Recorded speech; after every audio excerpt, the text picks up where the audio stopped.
नेपाल यात्रा की शुरुआत गोरखनाथ मंदिर के दर्शन से करते हैं। तो आइए मंदिर प्रांगण में चलते हैं, साथ दीजिए। गोरखनाथ मंदिर में आप सभी का हार्दिक स्वागत है। मंदिर अति प्राचीन है। आइए इस मंदिर को अंदर से आपको दिखाते हैं।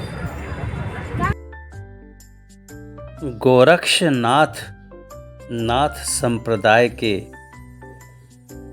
मच्छिंद्रनाथ के शिष्य रहे और त्रेता युग में आप रहे और आपके द्वारा जलाई गई अखंड ज्योति त्रेता युग से आज तक तमाम झंझावातों के बावजूद अखंड रूप से जलती चली आ रही है।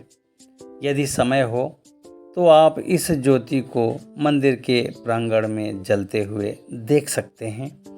ये सामने गुरु गोरक्षनाथ का मुख्य मंदिर है और ये नंदी भी आप देख रहे हैं, ब्रॉन्ज का बना हुआ नंदी। साथ में ये गोरखनाथ जी, और इस गोरखनाथ जी के समीप जो अखंड ज्योति जल रही है ये त्रेता युग से जल रही है। ये इस मंदिर की विशेषता है। और गोरक्षनाथ के तमाम शिष्यों की मूर्तियां या चित्र दीवारों पर उकेरी गई हैं और प्रमुख शिष्यों में भर्तृहरि और हमारे महंत योगीनाथ आज के मुख्यमंत्री भी शामिल हैं। तो इस तरह से ये तमाम योगियों की श्रृंखला यहाँ पर है। आप आकर इस योगी समूह को देखिए।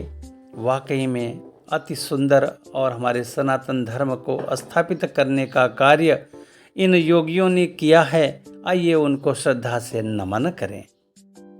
गोरक्षनाथ के जन्म के समय की कहानी अति विचित्र सी है। गोरखनाथ के गुरु मच्छिंद्रनाथ एक गांव में भिक्षाटन के लिए गए और एक गृह स्वामिनी के पास भवनी भिक्षाम देही की आवाज़ लगाई उन्होंने। और जब भवनी यानी कि गृह स्वामिनी बाहर निकली तो उन्होंने भिक्षा तो दिया।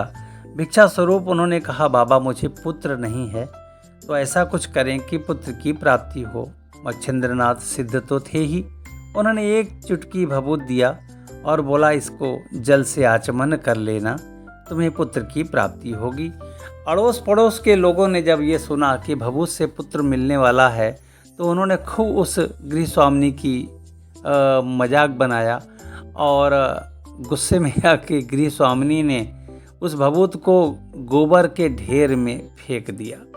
समय बीतता गया, लगभग 12 वर्ष बीत गया और भिक्षाटन करते करते मच्छिंद्रनाथ फिर उसी गांव में आए और वो उस गृह स्वामिनी को पहचान गए। उनसे पूछा कि हे गृह स्वामिनी, हे भवानी, बताएं आपका पुत्र कहाँ है।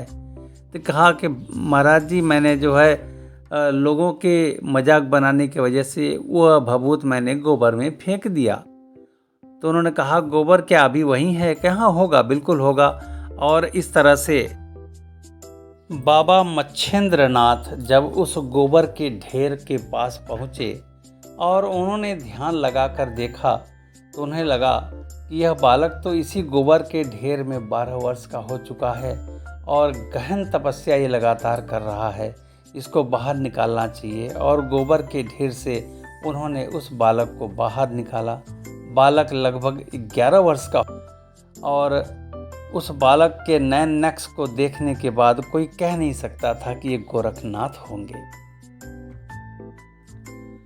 गुरु गोरखनाथ को भगवान शिव का अवतार माना जाता है और चूँकि गोबर के ढेर के अंदर लगभग 11 वर्ष तक वो अंदर बैठकर तपस्या करते रहे, यह जो एक चमत्कार हुआ उनके जीवन के साथ, इससे उन्हें गोरक्ष, गाय की रक्षा करने की प्रेरणा वहीं से उनको प्राप्त हुई और उनसे बड़ा गोरक्षक कोई नहीं रहा उस समय से और उनके जीवन काल तक।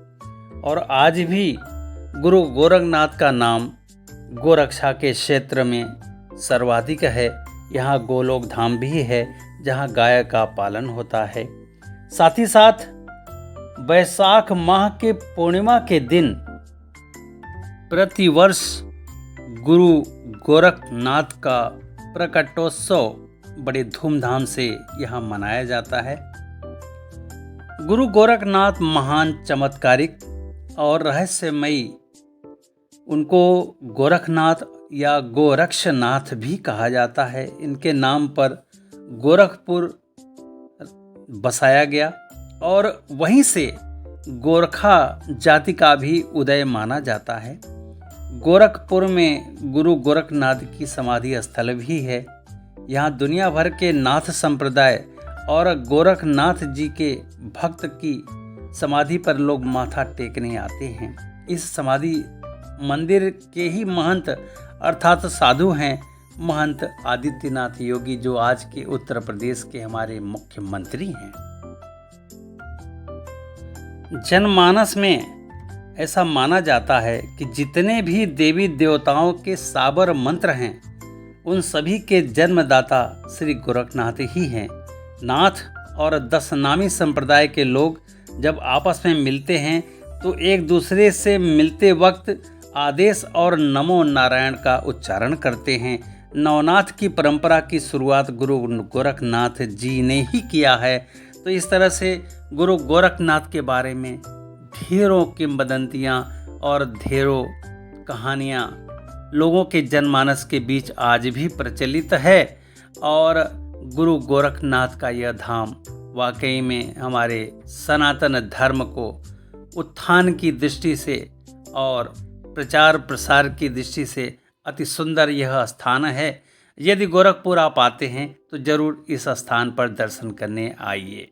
गोरखनाथ मंदिर एक विशाल प्रांगण में बना हुआ है और गुरु गोरखनाथ के नाम पर ही गोरखपुर शहर का विकास हुआ। यह मंदिर नाथ संप्रदाय का बहुत बड़ा केंद्र है और आज के मुख्यमंत्री योगी जी यहीं से नाथ संप्रदाय से दीक्षित हैं और इस मंदिर की महानता हमारे सनातन धर्म में अत्यधिक है। आइए इस मंदिर से अब विदा होते हैं और नेपाल का टूर हम गोरखनाथ मंदिर के दर्शन के साथ प्रारंभ कर रहे हैं। अब हम यहाँ से नेपाल की ओर आगे बढ़ेंगे और वहाँ चल के फिर आपको ज्वाइन करेंगे। तो आइए हमारे साथ नेपाल के इस टूर में। गोरखनाथ मंदिर से अब आइए लुम्बिनी की ओर सफ़र आगे बढ़ाते हैं। लुम्बिनी भगवान बुद्ध का जन्म स्थान है और यह हमारे पड़ोसी देश नेपाल में पड़ता है। यूनेस्को ने विश्व धरोहर की सूची में इसे शामिल किया है और बौद्ध संप्रदाय के महायान, वज्रयान और थेरवाद के ये तीनों वादों का यह एकमेव केंद्र है। तो आइए बुद्ध जन्मस्थली लुम्बिनी का आपको अवलोकन और दर्शन कराते हैं। नेपाल के कपिलवस्तु में जहां यूनेस्को के जे आधिकारिक स्मारक लगायत सभी बुद्ध धर्म यहाँ पर संप्रदाय के रूप में अपने संस्कृति के अनुसार अलग अलग मंदिर, गुम्बा, विहार आदि का उन्होंने निर्माण किया है। अभी आप सिंगापुर का यह मंदिर देख पा रहे हैं। यह मंदिर सिंगापुर के देश ने यहाँ पर लुम्बिनी में बनाया है और इस मंदिर को आइए आपको अंदर से दिखाते हैं।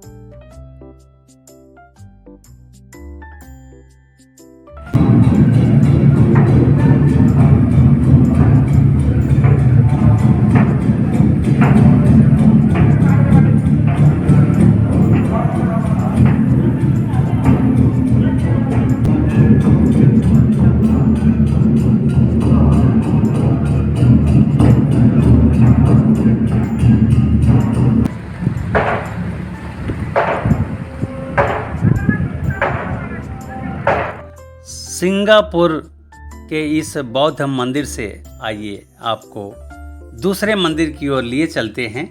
और यदि आप पुरातत्व प्रेमी हैं तो आपको बौद्ध धर्म से लगाव भी है तो आपको यह लुम्बिनी बहुत ही पसंद आएगा।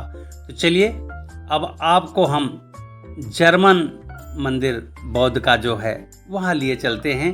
ये है जर्मन मोनेस्ट्री, आप इसका अवलोकन करिए।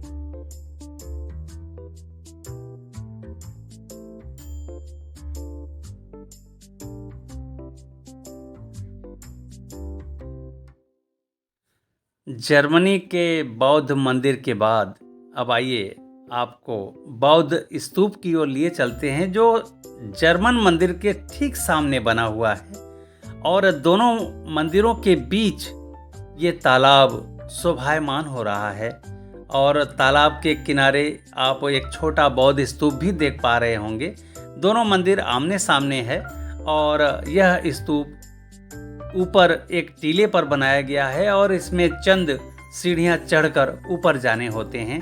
लगभग 30 सीढ़ी चढ़ने के बाद एक बड़ा सा हॉल आएगा जहां पे भगवान बुद्ध ध्यान की मुद्रा में हैं। तो आइए, ओम बुद्धाय नमः, संघम शरणम गच्छामि, धम्मम शरणम गच्छामि, बुद्धम शरणम गच्छामि। आप अवलोकन करिए। जर्मन मंदिर और बौद्ध स्तूप के बीच में लिन सोन मोनेस्ट्री है। तो आइए उस मोनेस्ट्री में चलते हैं और वहाँ भी भगवान बुद्ध को नमन करते हैं। ओम बुद्धाय नमः, आप अवलोकन करिए। और उसके बाद यहाँ से अब हम गेट नंबर 3 की ओर बढ़ेंगे, जो अलग अलग मोनेस्ट्री वहाँ पर भी दिखाई देगा। ये रहा गेट नंबर 3, कंबोडिया मोनेस्ट्री। तो आइए कंबोडिया मोनेस्ट्री चलते हैं और वहाँ पर कंबोडियन देश का ये बौद्ध मंदिर आपके सामने है। कंबोडियन मोनेस्ट्री में वहाँ के स्ट्रक्चर और वहाँ की नक्काशी वाकई में आप सभी को मंत्र मुग्ध कर देगी। और ऊपर के जो तोरण द्वार के ऊपर का जो स्ट्रक्चर है वाकई में भारत को कंबोडिया से दूर करता है और अपने को अलग बताता है। और इसी के थोड़ा सा आगे यहाँ पे ये पीपल का पेड़ आप देख रहे हैं। ये पीपल का पेड़ वाकई में अपने आप में एक अतिशयोक्ति है कि यह पेड़ कैसे उगाया गया मंदिर के अंदर। ये मोनेस्ट्री वाकई में दीवारों पे नक्काशी और बाहरी आवरण बहुत सुंदर है, देखने लायक है। और अंदर भगवान बुद्ध का जो स्टैचू है उसके पीछे ओरिजिनल पीपल का पेड़ कैसे उगाया होगा, देखने लायक है। तो ये रहा कंबोडियन मोनेस्ट्री। कंबोडिया बौद्ध मंदिर से अब आइए थाई मोनेस्ट्री की ओर आपको लिए चलते हैं। एक अलग कल्चर, अलग स्ट्रक्चर, अलग संस्कृति का ये मंदिर थाईलैंड का है। और यहाँ के चंद सीढ़ियाँ चढ़ने के बाद जो दीवारों पर नक्काशी है, दीवारों की सजावट है, और भगवान बुद्ध तो हर मंदिर में वही होते हैं, परंतु मंदिरों के दीवारों की साज सज्जा और छत की साज सज्जा देखते बनती है इस थाईलैंड के मंदिर की। और वाकई में मंदिर मन और दिल माने घर, मन का घर, ऐसा घर जहाँ पे मन हमारा रम जाए। तो वाकई में एनर्जी बिखरी पड़ी है। और आप इन सारे मोनेस्ट्री का दर्शन करिए और आइए चंद शब्द हम आपके बीच में आके करते हैं। मित्रों, लुम्बिनी के मंदिरों को देखने के लिए पहले आपको टिकट लेना होगा। और गेट नंबर 9 पे 3 मंदिर और गेट नंबर 3 पर लगभग 3 मंदिर, कुल 6 मंदिरों का अलग अलग समूह है। और दोनों की दूरी लगभग 5 किलोमीटर की है। और गेट से अंदर मंदिर भी काफ़ी दूरी पर है। बेहतर होगा कि आप अपने गाड़ी से आएँ। और गाड़ी का 250 रुपये लेंगे टिकट, और आप गाड़ी के साथ मंदिर तक जा सकते हैं। और पर हेड 50 रुपये यहाँ पे आपको टिकट देने होंगे गेट नंबर 3 और गेट नंबर 9 के सभी मंदिरों के लिए। तो ये एक विशेष सूचना रही है। मंदिर अति सुंदर है और अलग अलग कंट्रीज़ के अलग अलग बुद्धास टेम्पल यहाँ बने हुए हैं। तो चलिए यहाँ से अब हम पोखरा के लिए निकलते हैं।